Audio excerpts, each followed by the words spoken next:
Welcome. We're inside of my 2021 KZ Escape E17 hatch. In a previous video, I did prep work to upgrade to lithium iron phosphate batteries. I'll put a link below to my playlist where you can find that video. So I'm at the point where I'm getting ready to start installing these components. Now I've started this already, and I want to say that I'm not an expert in this. I'm just sharing my experience. If you have any suggestions, drop them in the comments. But I'm going to walk through my thinking on why I decided to do it this way, but I'm still in the process, so things might change. So I have a dual battery setup here, and we have the water tank back here. So I thought about mounting a board in plane here, but that would kind of crowd it in case I want to access the water tank. Sometimes I like to loosen that up and tip it up so I can drain it all out completely. So I built this kind of Z-shaped piece of wood, and I'll get this out later so we can look at it a little bit closer. So that would allow me to recess the batteries back here a little ways, but it will take up a little less room in the storage bay here. Then I have this board here and the board in the back where I can mount components. And I specifically lined up the positive terminal with this front board so I can run a lead from that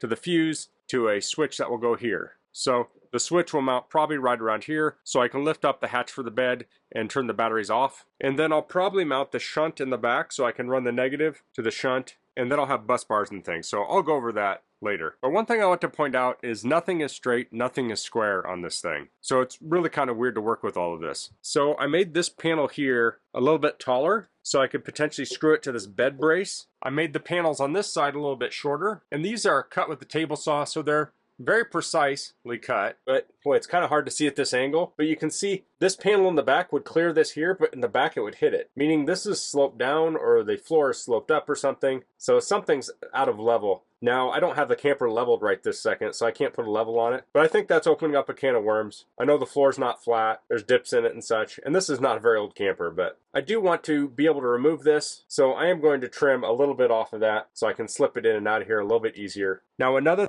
is create a hatch here in the bed, because I've taken out the part of the bed here, the wall, and it would be hard to get in here to get to things. So I'll put that hatch there. Then I can more easily access the equipment on this panel. I can pull the batteries out more easily. So I'm going to get this board cut down, and then I'll probably take this down to my workbench and I'll start laying this out. Okay, so I'm here at my bench where I'm going to be putting this together, and I'm not going to film every part of it, but I will give some dimensions on these boards. I did cut this backboard down a little bit. Now, if you're doing something like this in your hatch, the dimensions will probably be different, but this one is about 13 3/8 by 21 1/2. Now this screws in from the front here. This is about 4 5/8.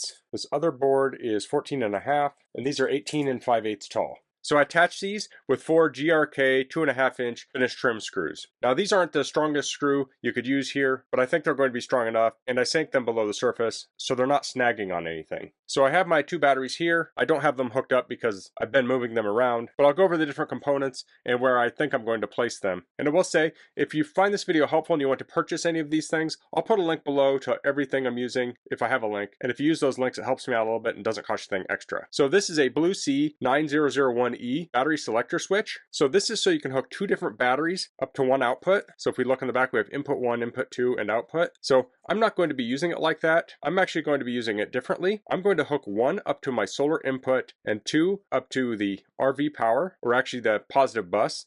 So when I'm using my RV, I'll turn this to 1 plus 2. So that will have solar plus the RV power. When my RV is parked, I'll switch this to 1. So that will keep solar connected to charge up the batteries. Now if I'm doing maintenance or something else, or maybe it's winter time and I'm not getting any sun anyway, I can switch that to off so I don't have solar or the RV power hooked up. Now I could also hit this on 2 so it's only RV power and not solar. I probably will not do that very often. So I may put some kind of label on here, or I'll write up a card and tape it somewhere. But this is going to allow me to charge my batteries without having that parasitic load from the RV, because there's all sorts of stuff connected to it. Like even my fridge, when I leave the door open, the light stays on. It's supposed to turn off, but it stays on. If I can just turn this to solar, I don't have to worry about sending power to my fridge, the radio, and all the other components in the RV. So this will mostly go between 1 and 1 plus 2. Now when this is turned off, you're going to be disconnecting the battery from the solar. Now you really don't want to do that with a solar charge controller. So I'm going to have a separate solar disconnect, and I will put a little note on this telling people to turn off the solar disconnect before you turn the battery to off. So the solar disconnect, if we see this goes in here and we have this place here, I'm actually going to put it on the back side here. So in the camper, it'll be kind of adjacent to the water tank or near it. I probably won't be using it very often, but it will be very accessible. So I have that battery selector switch, and that's likely to go up here, and I probably started in the wrong order, but we're going to go from this battery terminal into this fuse block. So this is a Blue C fuse block. Don't know the number off the top of my head, but it's for 110 to 200 amp service. And this is a class T fuse block. So I have 200 amps of battery here. I was originally going to spec this out for 100 amps, but I'm going to spec it out for 200 amps so I can eventually upgrade to a 2000 watt inverter. I currently have a 1000 watt inverter. I don't even use the inverter, but I wanted the option. If I wanted to upgrade later, it'd be kind of a pain. So I spec'd everything out for 200 amp. The fuse I'm using is this Blue C 5116 200 amp class T fuse. So this stuff is not cheap, but this will mount in here like so. So with this same fuse holder, I could have gone with a 100 amp fuse. So I was going to use this and one of these fuses anyway. And the big thing that actually changed going from 100 to 200 amp is the wire size. So the wire I'm using is this Windy Nation 1/0 cable. This is 5 foot of it. And I got this kit that comes with some terminal lugs for 10 millimeter and 8 millimeter. So I think there's 5 of each. So I needed some of these anyway, and it came with some shrink tubing. So this was a good deal to buy it this way. This cable can get super expensive. Hopefully I have enough. I shouldn't need a whole lot of cable for the way I'm doing this. Now, this cable is enough to hook up here, but when I connect up to the inverter, I'll use 4 gauge cable because it's a 1000 watt inverter. If I even hook it up, I'm not in a rush to hook that up, but eventually if I go to a 2000 watt inverter, I'll have to buy some more of this cable likely. So after we go to the battery switch, we're going to go to a bus bar. There are lots of options for bus bars. I went with these lead time bus bars. These are rated for 300 amps, 48 volts. The reason I went with these is because they have a cover on them and they have these little knockouts here, so it can mostly be covered. This will be in my storage compartment, and I don't want things bouncing around, shorting off things. Now, I'm not going to keep a lot of loose metal in there, but I thought these had a cleaner look to it, and they just feel really nice. So I'm not sure where that's going to mount. That will mount over here somewhere. If we go to the negative terminal, we're going with the Rangy Shunt 300. So when you hook up a battery bank like this, I'll be using this positive here, and I'll be using the negative on the opposite side. So that will run up to this board, and that will go into battery negative. So in this orientation, you can read the words. I'll have to mount this upside down. It's not a problem. This can be mounted to any orientation. So I'm not 100% sure how I'm going to mount this yet. Maybe up here somewhere. I'll run the cable up to it, and then that negative cable will come around somehow to the negative bus bar. Then the other thing I'm going to mount, I think I might mount it over here somewhere, is the Rangy Rover Elite 40 amp MPPT charge controller. So when I bought the E17 hatch, it had a Go Power solar charge controller in the cabinet. I replaced it with the Renogy, but I ended up taking the Renogy out of the cabinet. I joined up the solar and the battery wires because they were going to under the bed where I needed the wires, and I'm going to hook that up here. So these terminals will hook up to the battery. These will hook up to that solar disconnect that I'm getting. I also have the BT2 Bluetooth module, has a super long cord on it. I could cut that down, and it won't mount here, but I have a Renogy 1 core that's going to monitor the system. The cable came with some lugs. I also got these lugs. These are Sanuk 1/0, and these are, let me look at these. These are 1/4 inch, I think it is. I forget the metric on that. Yeah, they're 1/4. So these are 1/0 by 1/4 lugs. So kind of a weird thing with this is I have lots of equipment here, and I'll have 3 lug sizes. I'll have the 1/4 inch, I'll have, it's 5/16 or 8 millimeter, and 3/8 or 10 millimeter. So these I think are 10 millimeter. These are 8 millimeter. These are, those are 8 or 10. Now this huge fuse bus bar is 1/4 inch. So these are small. So you deal with lots of lug sizes here. It's kind of a pain. So I'm going to start setting this up, laying it out, and I'll break in every once in a while if there's anything significant to share. So I barely got started on this, and I was looking through my screws, and I couldn't find screws that would fit like I like. So I went to the hardware store. So some of these things came with screws. So these are the bus bars that came with screws. I needed screws for the switch. So I ended up getting these 14 by 2 inch. These are sheet metal screws, but they should work in the wood. Now I actually took a little scrap of plywood to the hardware store with me so I could hold it up here. And this sticks out just a tiny bit. And I was thinking about adding a washer in. A washer would not fit on this side, but it would fit on the back side. But I'm just going to take a grinder and grind that tip off. I'll probably run it into the wood first and then take it back out and grind that off and screw it back in. That way I get the maximum screw length, but I don't have the tip sticking out. Now I looked at different screws for this, and I really like how this one fits in there because a regular like drywall or construction screw has kind of a horn-shaped head on it that could potentially split this. So I wanted a pan head type head. I really liked how cabinet screws fit in here. I have some GRK cabinet screws, but I didn't have the right length there. And also these are thicker and fill out the hole a little bit better there. So I think this is going to be a good size. Now I didn't want anything sticking out the back, and if I was okay with that, I could have easily used bolts too. Now for the fuse holder, I got these. These are 14 by 3/4 sheet metal screws, and these fit nicely on there. They look nice here, they fill out. Now for the shunt, I got these number 8 3/4 inch screws. And they don't quite fit in these holes here, but this is plastic, so it should thread in, or I can drill it out. But when I looked at a number 6 screw, the head on it was pretty small, and I wanted something with a slightly larger head. So I think these are going to work here, and same here. This fits through, and there's nice purchase in the wood there. It just almost hits the end. So I actually had some other screws I used on this, and I could have reused them, but I think that's going to be a good size there. So I just took all this stuff to the hardware store with my little scrap piece of wood so I could try different things out. I would guess most hardware stores allow you to do that. When I walk in the door, I show them what I'm bringing in my box, so they know I didn't take it, but the hardware store doesn't sell any of this stuff either. So I could certainly slap everything on here, but I want to make it look nice. So I'm using a carpenter square to help lay out lines, to drill holes and such. So if we look at this switch, for instance, if I measure, it's 3 inches between the screw holes. Now, some things may be SAE, some may be metric. So if it doesn't line up on an even amount, maybe try the different scale. So if this didn't line up on 3 inches, I might try metric and it might show up a little different. So I want to mount the switch right about there. So I held this up about where I wanted it, and then I marked on top of the screw and on the side, and that gave me approximate measurements. And then I took my ruler and I measured down from the top, and just for ease of doing this, I found an even measurement. So I was close to 3.5, so I set my ruler to 3.5. I drew a line, and then I added 3 inches, so I set it to 6.5, ran along here and drew the bottom line, and I did a similar thing here. I was about 1/2 inch from the edge, so I drew a line 1/2 inch. So to do that, you can hold it up here and hold it like that. And there I have the layout for my switch. So now they always say measure twice, cut once. So I'll hold this over here and I'll visually look and make sure it looks like what I was expecting. So now I can drill the holes there for these screws. So to find the right drill bit size, look at the middle of the screw and hold up your different drill bits and find one that's about the same width as the middle area, maybe a tiny bit smaller. And that's the drill size you want to drill holes in here for these screws. And you definitely want to pre-drill these. Okay, so this is where I'm at this point. I have almost all the components mounted, the major components, except for the negative bus.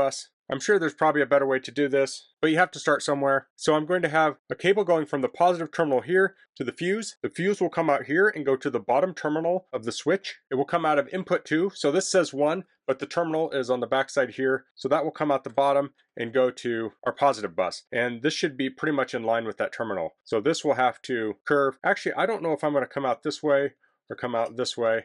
I have to figure that out still. Then on this side, I mounted the solar charge controller. So it does want 6 inches of clearance below. I have 5. Now where it was mounted before, I didn't have that kind of clearance, and there will be clearance above it. Now the shunt I mounted over here. So this was kind of tricky for me. So it's going to connect up here. Now this is not the end of the camper. The camper goes up at an angle, so I should have plenty of room here to mount a cable from here around to here. But the tricky part will be coming out of here. I need to get from here to a negative bus, which brings me back over here. So I thought about mounting that down here or maybe down here, and I may drill holes and route the cable out of here behind and bring it back through here. But I'm going to start wiring some of this, and then maybe ideas will pop into my head as to how I want to finish it out. So I put some lugs on here. This is a 5/16 inch lug. This is a 1/4 inch lug. That's the bolt size. These are both for 1/0 cable. So I'm going to put this lug on closest to the battery, and then the jumper to the second battery I'll put on next. That will sandwich the positive lug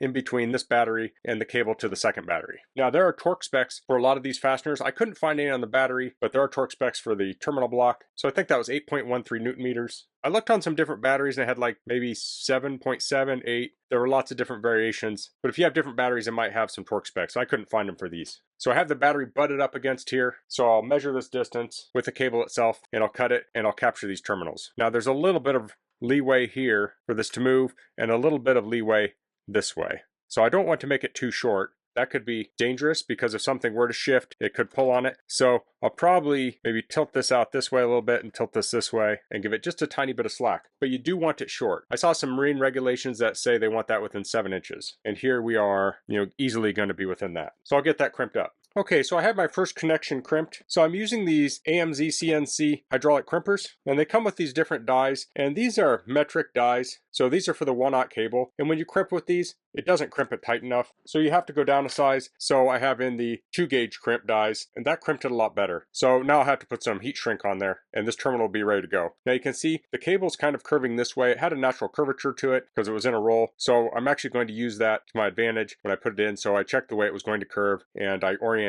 the lug in that direction. Okay, this was going to be a little tight. I'm not locked into anything, So I'm going to move this to be right around here. So I'll run the cable from here to here, and then I'll run it from here down to here. So I can't guarantee I'm not going to change my mind again, but I'll try that out. Okay, I have that all crimped and connected up. I have the heat shrink on there. Now I haven't torqued these down. I just tightened them a little bit to mock this up. Now I want to point out these lugs, like normally when you put it on a battery, you'll put it like this. On here, instead of putting it like this, I turned it upside down, but one might consider upside down because that put the wire a little bit closer to the board. If I had done it like this, it would have stuck it out a little bit more and it seemed to fit a little better putting it up against the board, and that's a nice slim fit. So eventually I'll cut this end out and this will cover that. But I'm going to leave it in place until I'm done, just in case I change my mind again. Okay, so I have the positive mostly wired up, at least what I can do here. So I have positive going to the fuse holder, from the fuse holder to the switch, and the switch goes to the bus bar. So this is on input 2. Now input 1 will go to the solar charge controller. I do still need to get that connected up, so that will go from input 1 to the solar charge controller, and that will go to the battery portion of that. So my next challenge is hooking up the negative. So I'll start by connecting this to that. That'll be the easy connection. Then this to the bus bar will be the more difficult connection. Okay, so I moved the shunt up from down here to here. So I have the negative going into the shunt, and I figure I'll break off of here and put the negative terminal bus under it, and I'll run a cable from here to here. But I ran into a little issue. This cover plate only has holes on the side, so the cable would have to come out here and make a super sharp turn to get to the neutral bus. So I'm still working through this. I may just move it down and put the neutral bus down here, but I like to share this kind of thing because these are things that a person could run into when they're trying to set up a system. This is pretty flexible cable for how big it is, but you still have to work within its limitations. Okay, I think I'm going to ditch the solar charge controller here, and I'll run a cable from here to here and put the ground bus here. So I'll probably line it up here to here, and I'll probably make the cable and connect it to both sides where this is approximately going to be, and then I'll line this up and screw it down. So the solar charge controller could maybe be mounted on the back side of one of these boards or somewhere else, but I didn't like the idea of running the negative cable over this edge, so I think this is going to be a little bit cleaner setup. Okay, so this is where I ended up at. I don't have everything tightened down to torque. I'll still need to break away the cover to put that on, put the fuse in, but I think I have this mocked up enough that I can put it back in the camper and see how it fits in there. I think I'm going to leave this, but it's certainly possible I need to change something. So on the negative terminal bus, I was going to put this straight out and I curved it down. I didn't want anything straight where it could expand or contract and maybe cause issues. I like having curves in there, curves here. And actually this one here I had in the first terminal, I moved it to the second one because this was curved ever so slightly this way, and if it expanded it would push into the input terminal, and I'd rather have it expand towards the plastic on the outside. So as I'm recording this, my circuit breaker was delayed. It was supposed to come today. It's now coming tomorrow. So to disconnect the battery, I'll disconnect here, and the batteries can come free, and then I can take this and install it in the camper. Now I'm not 100% sure that I can fit this under here with these components installed. I'll find out when I get there. Okay, I was able to get this in here. So here you can see it. So since I have the bed removed, I can easily have access to it. I'm not going to have as much access once I put the bed back together, but I should be able to reach in here through the opening, because this is the hinged opening, and access the positive bus bar. And then the negative bus bar, I'll be able to access through a hatch I'll cut here. Now for the solar charge controller, I'm looking back here, and I probably have room to mount it over here. I could probably mount it right in the middle, so we have clearance above and below. And then I have the solar disconnect I was going to mount here. I could also mount it here somewhere. But I do want to be able to get to this down here. So I wouldn't want to mount something like right here where it would be in the way of loosening up that tank or moving that tank. So I do need to figure out how to fasten this to the ground. I was going to use pocket screws, but I think I might make some cleats like this. So that's another thing I need to figure out. Okay, so I found some wood I'm going to use for cleats. This is just some oak I had sitting around. So I just beveled the edges a little bit so I wouldn't get splinters. And I cut one to go behind each of these here. It's not going the whole distance, so I'm going to screw that to the ground, and then I'll screw into it from the front. And I'll be using these GRK 1.5 inch cabinet screws. So you can see how far the screw will go into the cleat here. And this is rectangular, and it will go into the floor about that amount. I'm also going to put screws into here, and I'll put some screws in here. So this will be supported ever so slightly more than that because the top will be supported. But with this zigzag shape, it adds a lot of strength to it. And when I put the cleat in at the bottom, it's going to be incredibly strong. Now I'm trying to square this up a little bit. I don't know what to even square, but I'm going to do the best I can. At some point, I'm just going to screw everything down and call it done. Okay, so I got the cleats installed here and here. That's super sturdy now. I've only put a couple screws in. So I have 2 screws here, one up here, and I have 1 screw in the back behind the battery. I'll probably put a couple more screws in, like maybe one one up here and a second one in the back. But this might be the sturdiest thing on the camper now. So I'll probably mount the solar charge controller here. I actually have holes drilled, but they do want 6 inches of clearance above it, so I may move it down, but I don't want to move down too far because I do want to be able to access the screws to take it off. And this could get in the way of getting a screwdriver back there. And I still think I'm going to put the breaker here unless I mount it here for the solar. So the solar wires come in here, they'll come into a breaker and then go to the solar charge controller. And then this is the wire from the tongue, and this is for the breakaway, emergency brake, and the tongue jack, and anything else I might power up there. So I need to get this around to hook it up into the positive bus. So I'll need to figure out how to get the wires to this side. I may cut a slot or some holes or something down here. And if I do that, I'll sand them and route the edges with a round over so they're very smooth, so they're not abrading the wire. And I have the negative. I can bring the negative up on the other side because the hole is right there, and I can just bring it into the bus. And I'll use some zip ties to hold it to the board. I have some zip ties that you can attach screws to, so they're good for cable management. But I think that's all for tonight. The next clip will probably be from the next day unless I do a little bit more tidying up tonight. But it's getting pretty late and I need to take a break. Okay, so I have the solar charge controller mounted on the back side here, and I have it about 6.5 inches up from the bottom. So I got this Dycool solar isolator. It's a 30 amp model, and it comes with this really nice waterproof case. Has gaskets everywhere. It has a gasket here, has a gasket on the front, has gaskets here. It supports 2 different kinds of wires. You can have individual wires or a cable, and then when you tighten this down, it clamps against it. But the downside is this thing's huge. So this is made to be mounted externally. I thought about mounting it here. I don't really like that. I thought about mounting it on the front even. But what I'm thinking now is I'm just going to take this DIN rail off and mount it up here and just mount the breaker there. I don't really need the waterproof aspect of this. So then the solar will come in on the blue and white wire. It'll go into the breaker. It'll come down here and go into the solar charge controller. And then it will come out of the solar charge controller. Ground will go to ground, and the positive will go up to the switch on input 1. Okay, so the solar isolator will go right there. I have some mounting holes there, and I'm just about ready, but I want to clean this up a bit. I've drilled a billion holes. There's lots of splinters on it. So I'm going to take the components off, and then I'm going to use this little chamfer bit in the mounting holes. So I ran that in there, and then I took a black permanent marker and just kind of went around the inside of that.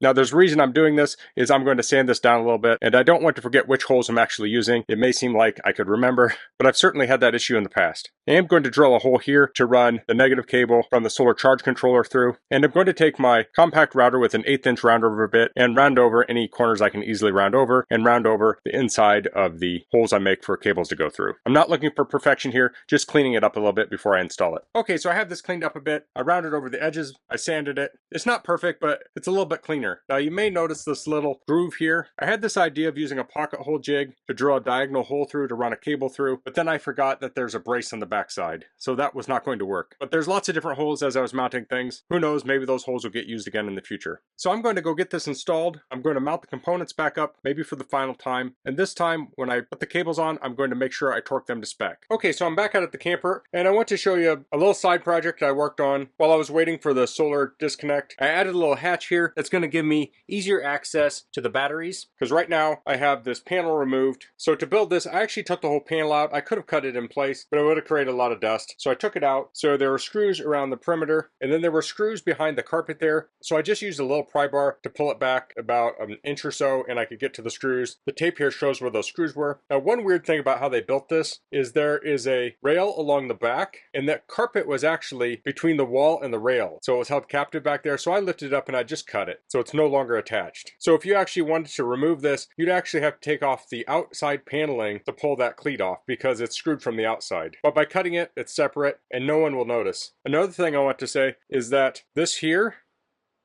is sloped a lot. So I put a string from there to there, and I measured in the middle, and it was 3/4 of an inch down. So that explains one reason why this is not straight. I thought about fixing it. It's just not a super easy thing to do. I could sister some boards onto it, or I could scribe it and cut some shims, but I left it as is. So let's look underneath to see how I framed this in. So I cut some boards. I think they're 2.5 inches wide. I ripped them on the table saw. This was actually a 2x6. So first I ripped it in half, and then I ripped it again to 2.5 inches. So I put one this way, and then 2 cross members. And I put the framing in after I cut the hole. So I cut the hole and then I measured the framing. These are 1.5 inches wide. So I have 3/4 of an inch sticking out to support this panel.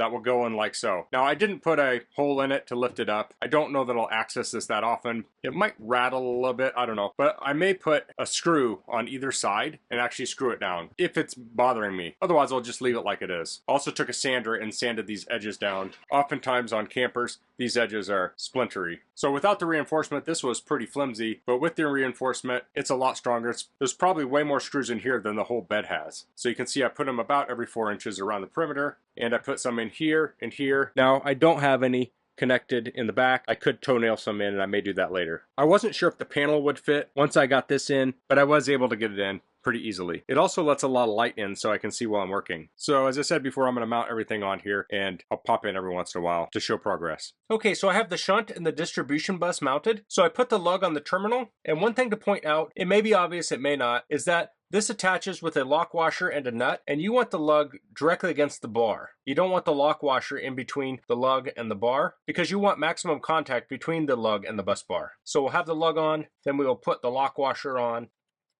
and then I'll put the nut on. So torque on this, it had a range, the top end of the range was 11, so I'm going to torque this to 11. Okay, so now we have the proper torque on there. Now, if there are any of these that are not used, I will torque those to 11 when I'm done. I don't want them to come loose and fall off. I'll probably also come back and check the torque later to make sure nothing is loosened up. So this is the back of the battery disconnect switch, and this is a little tricky. So I tightened these down, I snugged them, and then I partially installed them in place. And I moved this up and down to the position it needed to be. Then I took it off and I torqued it down. Now sometimes when you torque it, it may move it and you may have to start over and readjust. But this is a short length of cable, so there's not a lot of leeway in the angle that you can mount this at. Okay, so I'm getting ready to connect the battery. A couple of things to point out. First off, I have not put any cleats or bracing in here for the battery. That will come in the future before I travel with this. I just wanted to point that out in case someone doesn't watch past this point. But I'll be hooking up the positive terminal here, the negative terminal here, so I have opposite corners. Now the shunt has 3 connections. It has the big cable that goes to the negative terminal. It has a small wire that goes to a positive terminal, and then it has the temperature sensor. So that temperature sensor can be taped to the side of the battery. So I'll probably put that in the middle so it can monitor both batteries. So I'll have to disconnect these, I'll tape that on, and then I'll reconnect the 2 batteries. And I'll connect it up with this heat resistant tape. It's like Kapton tape. Now when I connect up these terminals, this is the negative that's going to the shunt. I'm going to place that up against the battery itself, and then I'm going to put the cable from the other battery on top of it. That way I'm not passing all the electricity through this lug, like so. Okay, so I have the battery installed, the terminals installed, I have the fuse in place, disconnect switch, it's off, and I have the 2 distribution bars. So next I'll be hooking up the RV. So I have the cable that is grounded to the frame. I will cut that, I'll crimp a lug on it, and connect that to the negative distribution block. And then I have the 8-gauge cable going to the power center.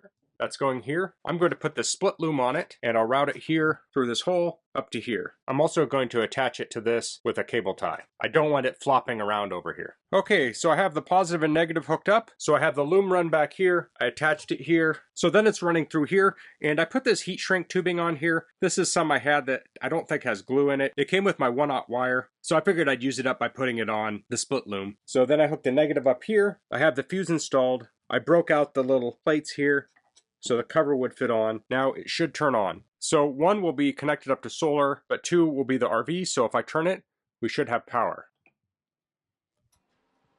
And then the lights turned on, and the heater's kicking on. So I still have quite a bit to do. I have to connect up the solar. I have to put the blocking in. This yellow wire here is for power on the tongue, but it's getting late at night. I don't know if I'll finish it tonight. I may cut to tomorrow, but I'll give an update when I have an update to give. Okay, so it's the next morning. It's very cold in here. I have the heater running. The next thing I'm going to do is bring the solar power in, which is this blue and white wire. I'll bring it up and into the breaker. I'll bring it down out of here into the solar charge controller, which will mount here. Okay, so I cut the ends here and I crimped on some ferrules. I covered up the solar panel while I worked on this, but even though I only cut 1 conductor at a time, I didn't want to potentially short them out in case there was any electricity going through them. Now I have uncovered the panel, and I did measure the voltage on here because I was assuming this was positive, and I checked and it is positive. But I thought I better check it before I get too far along. And I also shrink wrapped on red and black on these to help identify them. So those are going to screw into here. And then I also put some ends on here. I still have to cut this to length once I get the solar charge controller in. So with this breaker, down is off. So I am going to leave this off until I get everything connected because I don't want to connect solar until the solar charge controller is set up and connected to the battery.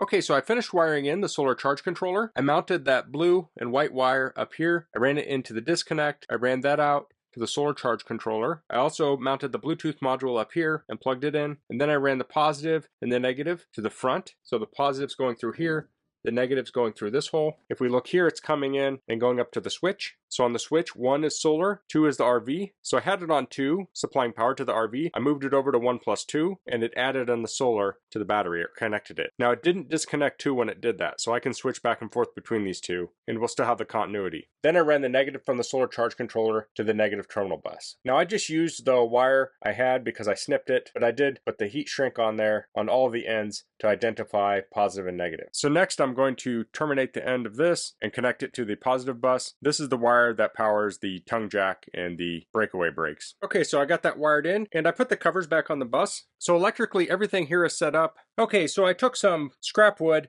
and I screwed it in on the 3 sides here to help support the battery. I'll eventually probably put a cleat on the board in the back and a cleat down here and use a strap or something to hold it down. But actually it's probably pretty secure like this, although it really should be held down just in case I were to hit a big bump. You don't want them flying up. So I think that's where I'm going to end this video. I still have a couple things to do. I need to document and label things. I may get an inverter. I may get a DC to DC charge controller. So if I hook any of those things up, I'll probably do that in a separate video, and you can find that in the playlist below. I'd say probably the hardest part of doing this was figuring out how to lay everything out, and I don't know if I have the most optimum layout, but at some point you just have to start attaching things and putting things together. But I think this is going to work very well having the switch here. Right now we're on RV and solar. When I shut down for the night, I can switch it to just solar, so there's no load on the battery and we can charge it up with solar. Now the solar charge controller can take a little bit of charge, so if there's no sun for an extended period, I can just switch the whole thing off. Then the only thing connected would be the shunt, and that can have a little bit of a draw, but I can monitor it and I can always throw a charger on here. So that's all I'm going to cover in this video. If you have any questions, please leave them in the comments. If you like this video, please click like. If you haven't subscribed to my channel, I'd appreciate if you could do that. And thanks for watching. Until next time, goodbye.